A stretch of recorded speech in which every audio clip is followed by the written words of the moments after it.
विद्यार्थियों, आज हम लोग आलोक भाग 2 10वीं कक्षा की ये जो पाठ्य पुस्तक है, इस पाठ्य पुस्तक के हरिवंश राय बच्चन द्वारा रचित कविता जो बीत गई, इस कविता में अंतर्गत प्रश्नों के उत्तर को देखते हैं। सबसे पहला प्रश्न है, संक्षेप में उत्तर दीजिए। क, अपने प्रिय तारों के टूट जाने पर क्या अंबर कभी शोक मनाता है? उत्तर, कवि का मानना है कि अंबर में जितने भी तारे हैं, उनमें से अगर कोई प्रिय तारा टूट भी जाता है तो अंबर कभी भी उसका शोक नहीं मनाता है। इसी गगन के माध्यम से कवि मानव जीवन को प्रेरणा देना चाहा है कि मानव का जीवन भी विभिन्न तारों से भरा होता है, परंतु कभी कभी अपने पिया के खो जाने या अतीत के कारण उनका जीवन स्तब्ध हो जाता है। उन्हें अपने अतीत को भुलाकर जिंदगी में आगे बढ़ जाना चाहिए, ठीक अंबर की तरह। ख, हमें उपवन और मदिरालय से क्या शिक्षा मिलती है? उत्तर, हमें मधुबन और मदिरालय से यह शिक्षा मिलती है कि जिस प्रकार उपवन अपने मुरझाए हुए कलियों एवं फूलों के सूखने को लेकर कभी शोर नहीं मचाता और मदिरालय अपने प्रिय प्याले के टूट जाने पर कभी दुख प्रकट नहीं करता, उसी प्रकार मनुष्य के जीवन में बीती बातों को लेकर या अपने सपने के टूट जाने पर दुखी होने की बजाय दुखों को भुलाकर वर्तमान की चिंता कर आगे बढ़ जाना चाहिए। ग, कवि ने अंबर के आनंद को देखने की बात क्यों की है? उत्तर, कवि ने अंबर के आनंद को देखने की बात इसलिए की है क्योंकि अंबर कभी भी अपने टूटे तारों पर शोक नहीं मनाता, बल्कि बसे तारों के साथ अपना हर पल सुखी से बिताता है। अंबर की यही अच्छाई मनुष्य को सीख दे जाती है कि उसे भी प्रिया के खो जाने पर दुखी न होकर वर्तमान की चिंता कर खुशी से आगे बढ़ जाना चाहिए। घ, प्याले के टूट जाने पर मदिरालय क्यों नहीं पश्चाताप करता? उत्तर, मदिरालय के आंगन में कोई प्याले होते हैं, उनमें से कोई प्याले हिल जाते हैं तथा गिरकर टूट भी जाते हैं, उनमें से कोई उठ नहीं पाता, पर मदिरालय कभी भी इस बात को लेकर पछताता नहीं। उनके लिए जो बीत गया सो बीत गया, बीती बातों को स्वीकार कर सहज रूप से आगे बढ़ जाना ही मदिरालय का स्वभाव है। इसलिए प्यालों के टूट जाने पर मदिरालय कभी नहीं पश्चाताप करता। न, मधु के घट और प्यालों से किन लोगों का लगाव होता है? उत्तर, मधु के घट और प्यालों से उन लोगों का लगाव होता है जो मादकता के मारे मधु लुटा ही लेते हैं। उन्हें मधु के घर और प्यालों से इतना लगाव होता है कि किसी न किसी तरह मधु प्राप्त कर ही लेते हैं। स, जो मादकता के मारे हैं वे मधु लूटा ही करते हैं। इससे कवि क्या कहना चाहते हैं? उत्तर, जो मादकता के मारे हैं वे मधु लूटा ही करते हैं। इस पंक्ति के माध्यम से कवि यह कहना चाहते हैं कि जिन लोगों को जीवन जीने का तरीका आता है, वैसे लोग दुखों की परिस्थितियों में भी खुश खोज ही लेते हैं। ऐसे लोग वर्तमान को लेकर आगे बढ़ना पसंद करते हैं, ना ही बीती बातों की दर्द को लेकर शोक मनाता है। 6, उक्त कविता में मानव जीवन की तुलना किन किन चीज़ों से की गई है, सोदाहरण उत्तर दो। उत्तर, उक्त कविता में मानव जीवन की तुलना आकाश में तूते तारों, उपवन में मुरझाए हुए फूलों और मदिरालय के प्यालों से की गई है।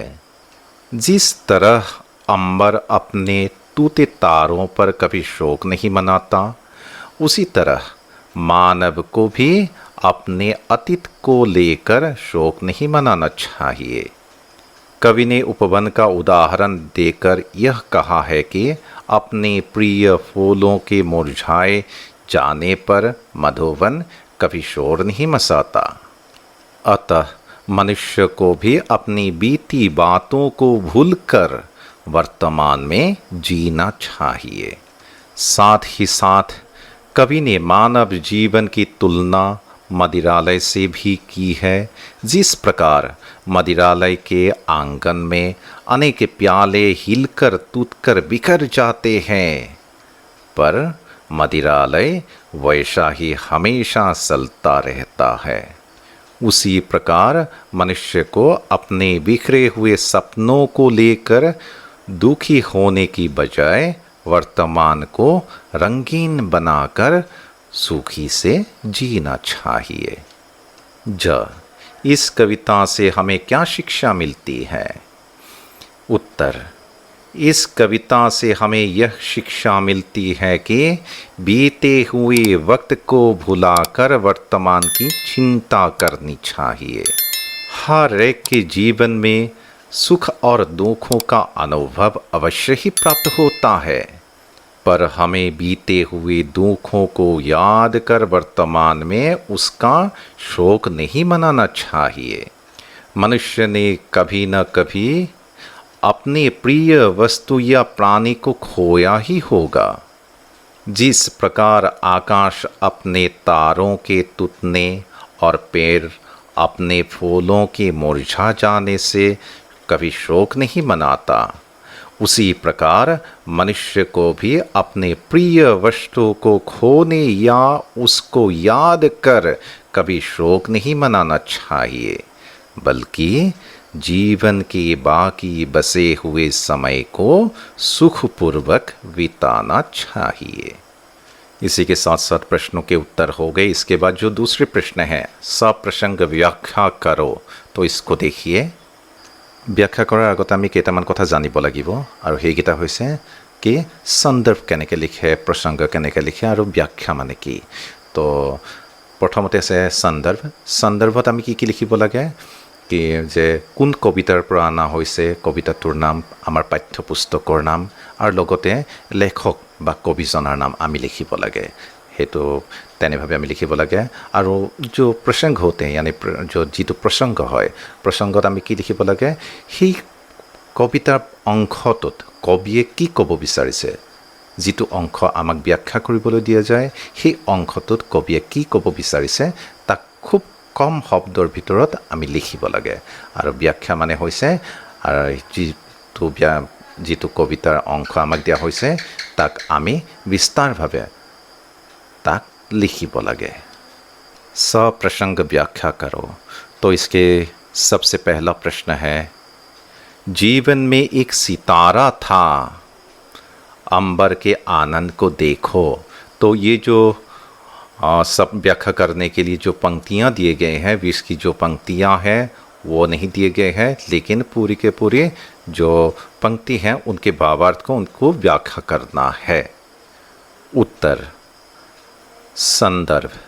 प्रस्तुत पंक्तियाँ हमारी हिंदी पाठ्य पुस्तक आलोक भाग 2 के अंतर्गत हरिवंश राय वसवंत जी द्वारा रचित जो बीत गई नामक कविता से लिया गया है।